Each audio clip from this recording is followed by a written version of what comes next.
তোমার মনে কি কখনোই ভয় সৃষ্টি হয়নি? আজ যে পৃথিবীতে আমরা বেঁচে আছি সেটি কি সত্যিই শেষের দিকে এগিয়ে যাচ্ছে কিনা? যে আগুন একদিন আকাশ ছুঁয়ে ফেলবে, যে ভূমিকম্পে পাহাড় ভেঙে পড়বে, সেই সময় কি এসে গেছে? রাসূল সাল্লাল্লাহু আলাইহি ওয়াসাল্লাম 1400 বছর আগে বলেছিলেন, কিয়ামতের আগে এমন ঘটনা ঘটবে যা মানুষকে অবাক করবে। এবং আজ সেই ভবিষ্যৎবাণীগুলোর অনেকগুলোই আমাদের চোখের সামনেই ঘটছে। বৃষ্টি অনিয়মিত হচ্ছে, হঠাৎ ঝড়, আগুনে পুড়ে যাচ্ছে বন, সমুদ্রের পানি বাড়ছে, বরফ গলছে। কিছু বিজ্ঞানী বলেন এটা গ্লোবাল ওয়ার্মিং, কিন্তু ইসলাম বলে যখন মানুষ আল্লাহর অবাধ্য হবে তখন প্রকৃতি তাদের বিরুদ্ধে দাঁড়াবে।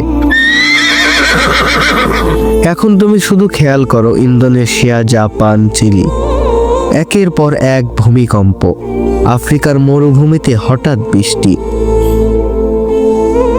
আবার ইউরোপে আগুনের সমুদ্র। এগুলো কি কেবল কাকতালীয় ঘটনা নাকি কিয়ামতের প্রথম নিদর্শন? আজ মানুষ মিথ্যাকে সত্য বানিয়ে বিক্রি করছে। যে মিডিয়া একসময় খবর দিত তারাও এখন ভিউ ব্যবসা করে। মানুষ একে অপরের উপর বিশ্বাস হারিয়ে ফেলছে। এই কারণে রাসূল সাল্লাল্লাহু আলাইহি ওয়াসাল্লাম আরো বলেছেন, যখন মিথ্যাবাদীকে বিশ্বাস করা হবে আর সত্যবাদীকে মিথ্যাবাদী বলা হবে তখনই কিয়ামত ঘনিয়ে আসবে। তুমি কি টের পাচ্ছ না? আজ সোশ্যাল মিডিয়ায় সত্য আর মিথ্যার সীমা মুছে গেছে। মানুষ লাইক পেতে নিজের বিবেক বিক্রি করছে। এটাই সেই যুগ যার নাম দাজ্জালের প্রস্তুতি। রাসূল সাল্লাল্লাহু আলাইহি ওয়াসাল্লাম বলেছেন, দাজ্জাল এমন এক প্রতারণা করবে যা মানুষকে বিভ্রান্ত করবে।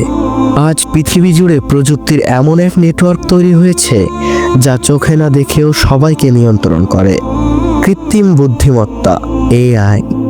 তুমি কি জানো এই সবই দাজ্জালের প্রস্তুতির অংশ?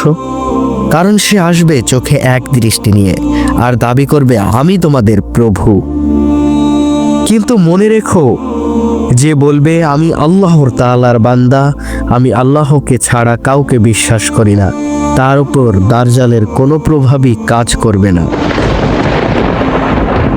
আজ মুসলমান বিভক্ত, দেশভেদে, মতভেদে, স্বার্থভেদে। রাসূল সাল্লাল্লাহু আলাইহি সাল্লাম বলেছেন, আমার উম্মত ৭৩ দলে বিভক্ত হবে, এক দল ছাড়া বাকিরা ভ্রষ্ট হবে।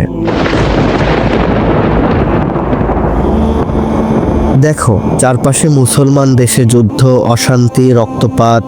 পবিত্র ভূমি ফিলিস্তিনে এখনো নিরীহ মানুষ মরছে আর বিশ্ব চুপ। এগুলোই আলামত।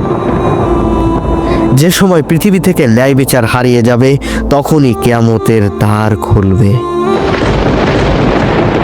সূর্য পশ্চিম দিকে উঠবে, পৃথিবী থেকে কোরআনের জ্ঞান হারিয়ে যাবে। মানুষ নামাজ ত্যাগ করবে, নারীরা পোশাক পরেও উলঙ্গ থাকবে, শিশুরা বাবা মাকে অবজ্ঞা করবে, আর মানুষ বলবে আজকাল নামাজে শান্তি পায় না। এসবই এখন ঘটছে ধীরে ধীরে কিন্তু নিশ্চিতভাবে। পৃথিবী শেষের দিকে, কিন্তু এখনো আশা শেষ হয়নি। যে ব্যক্তি আল্লাহর পথে ফিরে আসবে তার জন্য কিয়ামত হবে রহমতের দিন। যে ব্যক্তি বলে লা ইলাহা ইল্লাল্লাহু মুহাম্মাদুর রাসূলুল্লাহ, সে মুক্তি পাবে। তুমি কি প্রস্তুত সেই দিনের জন্য, যেদিন পাহাড় উড়ে যাবে, সূর্য নিভে যাবে আর প্রাণীরা সব হাহাকার করবে আর তার কর্মফল দেখবে? আমি তামিম হাসান। আমি আশা করব যে তোমরা আল্লাহর পথে ফিরে আসবে। আমার জীবনের একটাই প্রত্যাশা, সেটা হলো এই বাংলাদেশের 18 কোটি জনগণের মধ্যে অনেক মানুষকে ইসলামের পথে ফিরিয়ে আনা।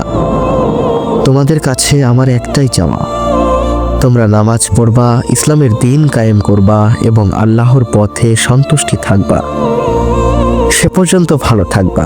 আর ভিডিওটি ভালো লাগলে একটা লাইক দিবা, যাতে আমি এরম ভিডিও তোমাদের তৈরি করে করে আল্লাহর পথে আনার চেষ্টা করতে পারি।